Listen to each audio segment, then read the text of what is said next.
नमस्ते, म कमल कटलको तर्फबाट news99np.com मा स्वागत छ। आज कञ्चन कमलका विशेष गरेर मेयर साहब अञ्जल आलम अध्यक्षज्यू गाउँपालिका हुनुहुन्छ, उहाँसँग विशेष कुराकानी गर्न यहाँ आएका छौँ। राप्रपाका मेयर साहब हुनुहुन्छ, उहाँका एजेन्डा, उहाँले विकास गरेका 5 सालभित्रमा कञ्चन कमल गाउँपालिकालाई यहाँका जनताका लागि के विकास गर्नुभयो, के चाहिँ उहाँले यहाँका जनताका लागि गरिब अत्यन्तै असहायका लागि के उद्धार गर्नुभयो त त्यो बारेमा राप्रपाका विशेष एजेन्डा छन् र चुनावी माहौलमा कस्तो किसिमका छन् भन्ने विशेष गरेर हामी अञ्जल आलमसँग कुराकानी गर्नेछौँ। स्वागत छ मेयर साहबज्यू, हजुरलाई धन्यवाद।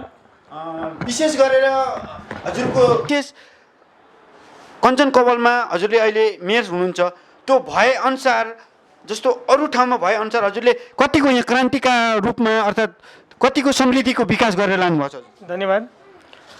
कञ्चन कमल नेपालकै पूर्व दक्षिणमा पर्ने होचो स्थान हो। यो नेपालकै होचो स्थान हो। यहाँ असीमित समस्याहरू थियो। असीमित समस्यासँग सीमित स्रोत साधनले क्रान्तिकारी रूपमै विकास निर्माणलाई अगाडि बढाएका छौँ। हामीले कञ्चन कमललाई वास्तवमा एउटा नमुना गाउँपालिका बनाउने भनेर आम नागरिकसँग मत मागेका थियौँ। त्यो स्थितिलाई हेर्दा र अहिलेको स्थिति हेर्दा म अहिले स्वयं कञ्चन कमलवासीलाई नै प्रश्न गर्छु, 5 वर्ष अगाडिको कञ्चन कमल र अहिलेको कञ्चन कमलमा परिवर्तन छ कि छैन? सोद्धाखेरि उहाँहरू भन्नुहुन्छ परिवर्तन छ। म त यो कुराबाट एकदमै खुसी छु। यथार्थमा कञ्चन कमलमा हरेक गाउँमा एम्बुलेन्स पुग्ने स्थिति थिएन। यी बनियानीसम्म पनि एम्बुलेन्स पुग्ने स्थिति थिएन।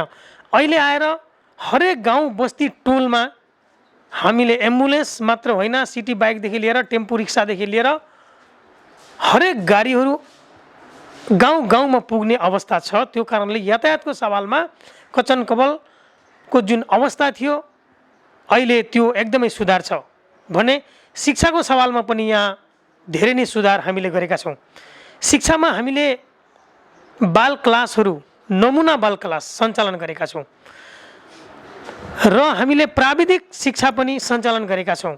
अहिले नेपालमा 2 किसिमको शिक्षा छ, प्राविधिक शिक्षा र सैद्धान्तिक शिक्षा। नेपालमा 20औं-30औं वर्षदेखि सैद्धान्तिक शिक्षालाई बढी महत्त्व दिएको छ, प्राविधिक शिक्षालाई खासै महत्त्व दिएको छैन।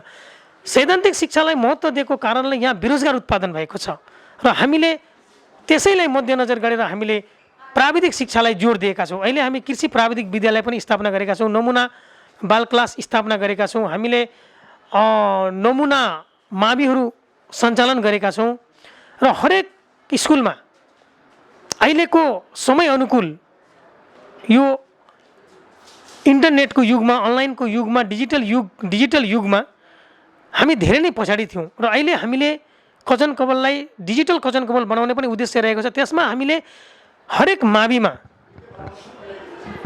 कम्प्युटर शिक्षा लागू गरेका छौँ भने +2 सम्म नेपाल सरकारले कक्षा 10 सम्म फ्री गरेको छ भने त्यसमा +2 सम्म हामीले फ्री गरेका छौँ। +2 सम्म फी लाग्दैन। कस्तो थियो भने यहाँ गरिब विपन्न जनताहरू छ, यहाँ आफ्नो घर परिवार चलाउन गाह्रो भएका पनि परिवारहरू छ। ती परिवारहरूलाई मध्यनजर गरेर हामीले 11-12 सम्म फ्री गरेका छौँ। 11-12 का फी हामीले तिर्देका छौँ। त्यो कारणले कञ्चन कमलमा शिक्षामा पनि धेरै नै सुधार आएको छ भने स्वास्थ्यमा पनि हामीले महत्त्वपूर्ण सुधारहरू गरेका छौँ। स्वास्थ्यमा हरेक वार्डमा, हरेक टोलमा प्राथमिक स्वास्थ्य केन्द्र शुद्ध थिएन, उपस्वास्थ्य केन्द्र शुद्ध थिएन। हामीले बिल्डिङहरू बनाइदिएका छौँ। जस्तै उदाहरणको लागि कञ्चन कमल वार्ड नम्बर 1 को पिण्डलबारी भन्ने ठाउँ छ, त्यहाँ हामीले एउटा बिल्डिङ बनाएर सामान्य हेल्थ एसिस्टेन्टहरू, अहेबहरू दिएर त्यहाँ औषधिको व्यवस्था गरिदिएर त्यहाँ स्वास्थ्य इकाइ पनि बनाइदिएका छौँ भने हामीले कञ्चन कमल नेपालकै होचो भाग भएको हुनाले अत्यन्त बाढी हुने र त्यो कारणले बाढीको कारणले यहाँ सर्प डसको बिगबिगी बढी हुने, सर्पले डसेर मान्छेको ज्यान जाने, प्रत्येक वर्षमा 2-4 जनाको ज्यान जाने स्थिति थियो।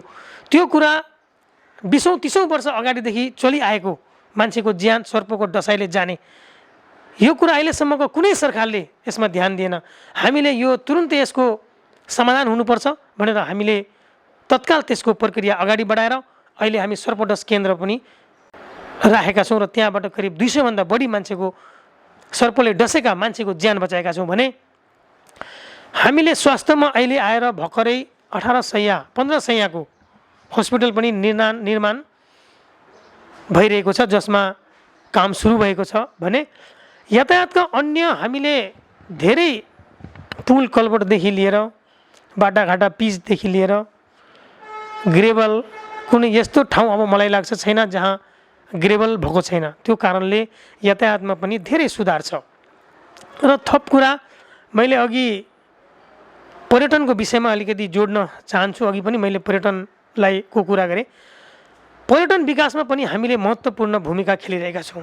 नेपालकै होचो भागलाई हामीले एउटा गुयोजना बनाएर त्यहाँ काम सञ्चालन गरेका छौँ। यसपालि नेपालकै होचो भागको घेराबेरा सुरु भएको छ भने अन्य पनि त्यहाँ बाटो चारैतिर बाटो निकालेर ब्लक राख्ने काम, त्यहाँ पार्क निर्माण गर्ने काम जस्ता कार्यहरू हामीले गरिरहेका छौँ भने हामीले थप भनौँ न कचन कवल नेपालको होचो भागलाई नेपालकै एउटा नमुना पर्यटन स्थल बनाउने हाम्रो गुरुयोजनामा छ। र सँगसँगै कचन कवल डुबान स्थल पनि हो। यहाँ प्रत्येक वर्ष डुबेर हजारौँ मान्छे बसोबास गर्ने स्थिति थिएन आफ्नो घरमा। डुबानले मान्छे हामीले सारेर स्कुलमा ल्याएर राख्ने स्थिति आउँथ्यो। अहिले हामीले मेची नदीलाई तटबन्धन गरेर डुबानलाई रोकेका छौँ। मेची नदीले करिब 2टा वार्ड पुरै डुबान हुन्थ्यो। मानिसको घरबाट डुबेर मानिसलाई त्यहाँबाट उद्धार गरेर हामीले विद्यालयमा ल्याएर राख्ने स्थिति थियो र त्यहाँ दाल चामल दिएर उहाँहरूलाई खाना पकाएर खुवाउने कन्डिसन थियो। प्रत्येक वर्ष त्यो चाहिँ 20औं-30औं वर्षदेखि त्यो चाहिँ चलिआएको एउटा प्रथा जस्तै थियो भने त्यसलाई हामीले महत्त्वपूर्ण रूपले ध्यान दिएर त्यसलाई हामीले महत्त्वका साथ लिएर हामीले तटबन्धन गरेर कच्ची तटबन्धन र पक्की तटबन्धन गरेर त्यसलाई न्यूनीकरण गरेका छौँ। यानि अहिले बाढी कचन कवलमा आउँदैन त्यो स्थिति बनाएका छौँ। विशेष गरेर जस्तो राजेन्द्र लिङ्गदेनले हरेक ठाउँमा गएर भन्नुहुन्छ यो भ्रष्टाचार गरेर खानु चाहिँ यो बाबुआमाको खुन खाए जत्तिकै हो। मलाई राप्रपाले कहिले भ्रष्टाचार गर्दैन। तर कञ्चन कवल गाउँपालिका हामी छिर्ने साथ कहीँबाट हामीले त्यस्तो आवाज कहीँबाट त्यस्तो कुरा सुन्यौँ कि कञ्चन कवल गाउँपालिकामा अर्थात् वडापालिकामा अर्थात् कसैले गरे होला, मेयर साहबले गर्नु भएन होला, तर कसैले कहीँबाट सरलाई जस्तो तपाईँको लागि अप्ठ्यारो पार्ने काम कसैले गर्यो होला। यदि कसैले तपाईँका गाउँपालिकामा कञ्चन कवलमा यदि भ्रष्टाचार गरेको छ भने त्यो व्यक्तिलाई तपाईँ के सन्देश अर्थात् के किसिमको पनिसमेन्ट अर्थात् कुन किसिमको निर्णय लिन चाहनुहुन्छ तपाईँ? अहिलेसम्म भ्रष्टाचार गरेको कुनै प्रमाण छैन र गरेको पनि छैन र मैले गर्न पनि दिएको छैन। भोलिको दिनमा पनि भ्रष्टाचार गर्न दिँदैन। यो कसमै खाएका छु र अहिले पनि म कसम खान्छु कि भ्रष्टाचार जस्तो तपाईँले कहीँ भेट्नुमा कुनै वडाले कुनै व्यक्तिले तपाईँका कुनै कार्य गर्नाले तपाईँलाई छलेर चाहिँ कसैले चाहिँ सरकारको ढिकुटीलाई चाहिँ जस्तो त्यो केही गर्नुभएको छ भने त्यसमा चाहिँ तपाईँको विशेष कस्तो किसिमको राय सन्देश अर्थात् कस्तो किसिमको एक्सनमा आउनुहुन्छ त तपाईँ? एकदमै कडाभन्दा कडा त्यसलाई कारवाही गर्ने, नेपालको नियम अनुसार कानुन अनुसार त्यसलाई भ्रष्टाचारीको लिस्टमा राखेर कडाभन्दा कडा कारवाही गर्ने। जस्तो हामी अहिले एकदमै कञ्चन कवल भनेको सिमाना यो एकदमै भारतसँग जोडिएको ठाउँ होइन त। जस्तो भारतीय एसएसपी अनि नेपालको सशस्त्र बल छन्, अहिले पिओपी स्थापना गरेर राखिएको छ। जस्तो अहिले र पहिलाको अवस्थामा यो सशस्त्र बल आइकिन सुरक्षाको नेपाली जनताले कस्तो अनुभूति गरिरहेछन्? अब तपाईँले यहाँ के किसिमको चाहिँ सुविधा दिनुभयो त? हेर्नुहोस्, यहाँ सशस्त्रहरू आउने बित्तिकै हामीले उहाँहरूलाई वास्तवमा बस्ने स्थिति थिएन। हामीले सुरुमा उहाँहरूको टिनको छाप्रो नै बनाएर बस्ने व्यवस्था मिलायौँ, जग्गा मागेर भए पनि बस्ने व्यवस्था मिलायौँ। अहिले आएर हामीले करिब 3-4वटा सशस्त्र क्याम्पलाई बिओपी पोस्टलाई जग्गाको व्यवस्था गरिसकेका छौँ। कुनै ठाउँमा 8 कट्ठा गरेका छौँ भने कुनै ठाउँमा 5 कट्ठा गरेका छौँ। यसरी हामीले 3-4 ठाउँमा जग्गाको व्यवस्थापन गरेर उहाँहरूको 2 ठाउँमा भवन पनि बनिसकेको अवस्था छ। जस्तै कचन कवल वार्ड नम्बर 4मा बिओपी पोस्टको भवन बनिसकेको अवस्था छ। त्यसमा जग्गा हामीले उपलब्ध गराएका छौँ भने घेराबारीमा पनि जग्गा उपलब्ध गराएर भवन निर्माण सम्पन्न भएको छ भने पाठामारीमा पनि भवनको व्यवस्था जग्गाको व्यवस्था भइसकेको छ र हामीले तत्काल आफ्नै गाउँपालिकाकै जग्गामा भवन बनाएर उहाँहरूलाई राख्ने व्यवस्था गरेका छौँ। र रह्यो कुरा सिमानाको कुरा, तपाईँले सिमानाको कुरा पनि उठाउनु भएको छ। सिमानाको कुरा, सुरक्षाको कुरा, सिमानाको कुरामा अहिले वास्तवमा भारतले नेपालतिर हामीले पाएका छौँ। त्यसमा अब अलिकति कुरा काटेँ हजुरले बोल्दा मेरो साहबको, जस्तै सिमाना अहिलेदेखि होइन 60,000 हेक्टर हाम्रो जमिन भारतले हडपेको छ। अहिले तपाईँको सशस्त्र बल पहिला थिएन नि, अहिले छ। जस्तो सशस्त्र भइकन कहीँ सशस्त्रकै अगाडि पेलेको छ कि सशस्त्र आउनुभन्दा अगाडि पेलेको छ? सशस्त्र आउनुभन्दा अगाडि पेलेको छ। यो करिब 5 वर्ष अगाडि नेपाल र भारतको दुवै देशको अमिन अथवा जे होस् दुवै देशको नापनाक्सा गर्ने जुन टोली थियो, त्यो टोली नापनाक्सा गर्दाखेरि मलाई लाग्छ नेपालकै तर्फबाट विकनेस भएको जस्तो मलाई लाग्छ।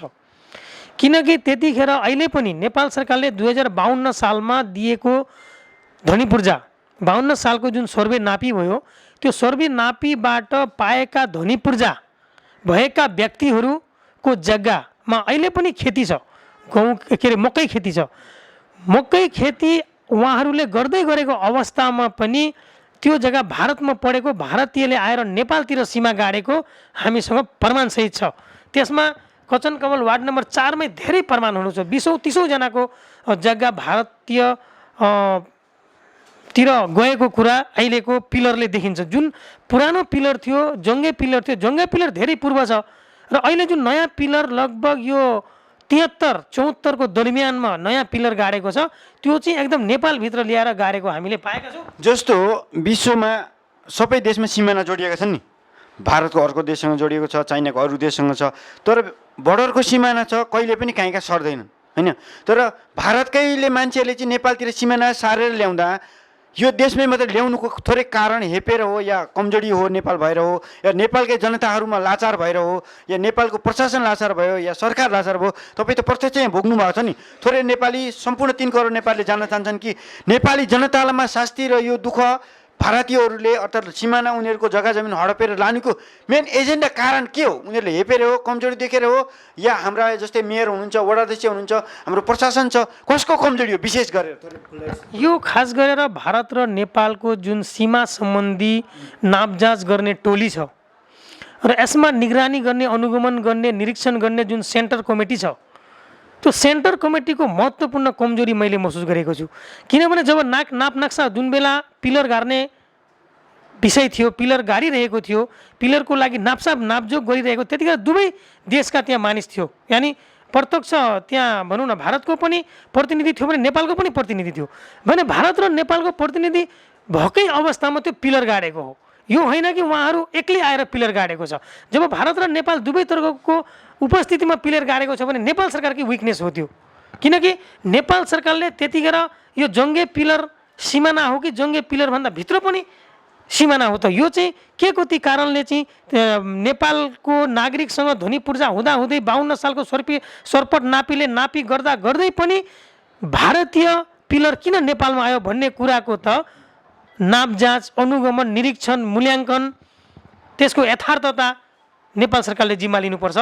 यसमा तत्कालका नेपाल सरकारमा भएका सरकार नै भनौँ न, त्यतिखेरको सरकारको यो चाहिँ विकनेस हो र अहिले पनि समग्र देशको सिमानालाई मध्यनजर गर्न नसक्ने नेपाल सरकारको चाहिँ विकनेस हो म भन्छु। जस्तो सशस्त्र बल त अहिले सरकारले दिएको छ नि, उनीहरूले आदेश पनि छ नि कि नेपालको सिमाना सुरक्षा गर्नकै लागि भनेर करोडौँ बजेट हतियार खरिद गरेको हो नि, सम्पूर्ण जनतालाई थाहा छ नि। तर यो अवस्थामा अहिले आएर चाहिँ पहिलाको भन्दा अहिले जस्तो सशस्त्र बलले कस्तो किसिमको चाहिँ अहिले हामीले पिओपी यहाँ देख्यौँ भर्खर, जस्तो उनीहरूले चाहिँ कस्तो किसिमको भूमिका खेलिरहेको छ कि उनीहरू आउने बस्ने मात्रै हो कि यहाँका जनतालाई सुरक्षा पनि छ कि उनीहरूले चाहिँ यहाँ जस्तो विदेशबाट आउने, यो इन्डियाबाट आउने चोरी डकैती छ, यसलाई निर्मूल पारिसकेका छन् कि उनीहरू चाहिँ यहाँ एउटा चाहिँ बसेका मात्रै हुन्, एउटा थान थपना मात्रै कि उनीहरूले कार्य पनि गरिरहेका छन्। थोरै